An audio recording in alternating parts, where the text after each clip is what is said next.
Madame Rosa mangeait moins, ça lui faisait du bien et à nous aussi. Et puis on avait plus de mômes, c'était la bonne saison, et les gens allaient de plus en plus loin en vacances. Jamais je n'ai été aussi content de torcher des culs parce que ça faisait bouillir la marmite, et lorsque j'avais les doigts pleins de merde, je ne sentais même pas l'injustice. Malheureusement, Madame Rosa subissait des modifications à cause des lois de la nature qui s'attaquaient à elle de tous les côtés. Les jambes, les yeux, les organes connus tels que le cœur, le foie, les artères et tout ce qu'on peut trouver chez des personnes très usagées. Et comme elle n'avait pas d'ascenseur, il lui arrivait de tomber en panne entre les étages et on était tous obligés de descendre et de la pousser. Même Banania qui commençait à se réveiller à la vie et à sentir qu'il avait intérêt à défendre son beefsteak.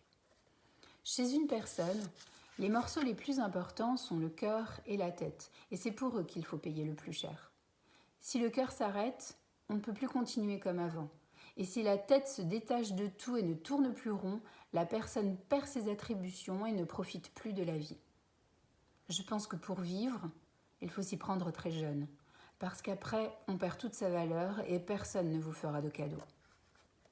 J'apportais parfois à Madame Rosa des objets que je ramassais sans aucune utilité et qui ne peuvent servir à rien mais qui font plaisir car personne n'en veut et on les a jetés. Par exemple, vous avez des gens qui ont chez eux des fleurs pour un anniversaire ou même sans raison pour réjouir l'appartement. Et après, quand elles sont sèches et ne brillent plus, on les fout dans les poubelles. Et si vous vous levez très tôt le matin, vous pouvez les récupérer. Et c'était ma spécialité. C'est ce qu'on appelle les détritus. Parfois, les fleurs ont des restes de couleur et vivent encore un peu. Et je faisais des bouquets sans m'occuper des questions d'âge et je les offrais à Madame Rosa qui les mettait dans des vases sans eau parce que ça ne sert plus à rien.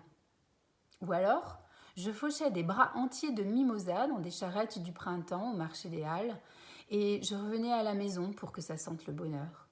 En marchant, je rêvais aux batailles de fleurs à Nice et aux forêts de mimosas qui poussent en grand nombre autour de cette ville toute blanche que M. Hamil a connue dans sa jeunesse et dont il me parlait encore parfois car il n'était plus le même.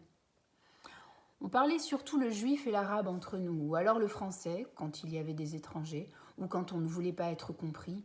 Mais à présent, Madame Rosa mélangeait toutes les langues de sa vie et me parlait en polonais qui était sa langue la plus reculée et qui lui revenait car ce qui reste le plus chez les vieux, c'est leur jeunesse. Enfin, sauf pour l'escalier, elle se défendait encore. Mais ce n'était vraiment pas une vie de tous les jours avec elle et il fallait même lui faire des piqûres à la fesse. Il était difficile de trouver une infirmière assez jeune pour monter les 6 étages et aucune n'était assez modique. Je me suis arrangée avec le Maout, qui se piquait légalement car il avait le diabète et son état de santé le lui permettait.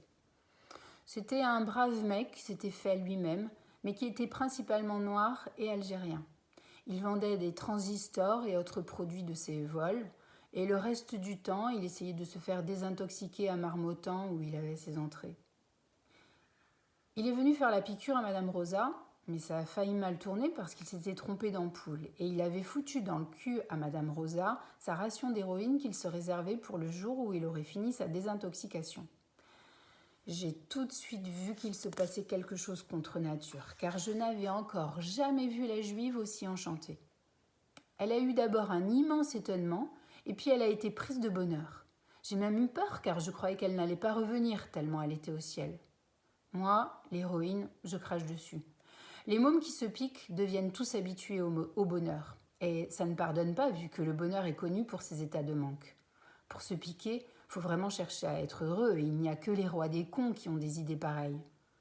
Moi, je me suis jamais sucrée. J'ai fumé la Marie des fois pour être polie avec les copains. Pourtant, à 10 ans, c'est l'âge où les grands vous apprennent des tas de choses. Mais je tiens pas tellement à être heureux. Je préfère encore la vie. Le bonheur, c'est une belle ordure et une peau de vache, et il faudrait lui apprendre à vivre. On n'est pas du même bord, lui et moi, et j'ai rien à en foutre. J'ai encore jamais fait de politique parce que ça profite toujours à quelqu'un, mais le bonheur, il devrait y avoir des lois pour l'empêcher de faire le salaud. Je dis seulement comme je pense, et j'ai peut-être tort, mais c'est pas moi qui irai me piquer pour être heureux. Merde. Je ne vais pas vous parler du bonheur parce que je ne veux pas faire une crise de violence. Mais M. Hamil dit que j'ai des dispositions pour l'inexprimable.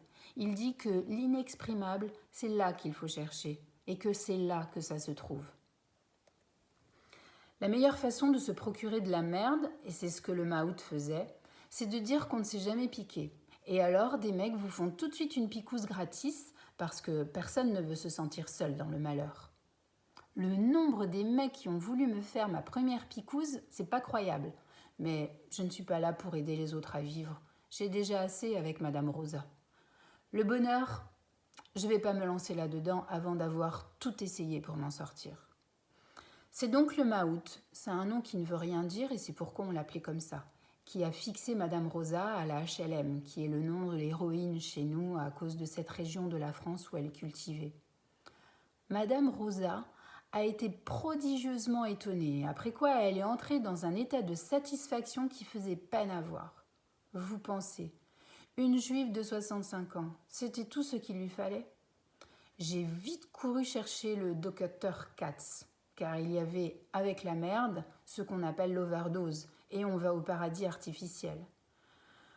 Le docteur Katz n'est pas venu car il lui était maintenant défendu de faire 6 étages, sauf en cas de mort. Il a téléphoné à un jeune médecin qu'il connaissait et celui-ci s'est amené 1 heure plus tard. Madame Rosa était en train de baver dans son fauteuil. Le docteur me regardait comme s'il n'avait jamais encore vu un mec de 10 ans. « C'est quoi ici ? Une sorte de maternelle ?» Il me faisait pitié, avec son air vexé, comme si c'était pas possible. Le Mahout était en train de chialer par terre parce que c'était son bonheur qu'il avait foutu dans le cul de Madame Rosa. Mais enfin, comment est-ce possible ? Qui a procuré à cette vieille de l'héroïne ? Je le regardais, les mains dans les poches. Je lui ai souri, mais je ne lui ai rien dit, parce qu'à quoi bon ? C'était un jeune mec de 30 ans qui avait encore tout à apprendre.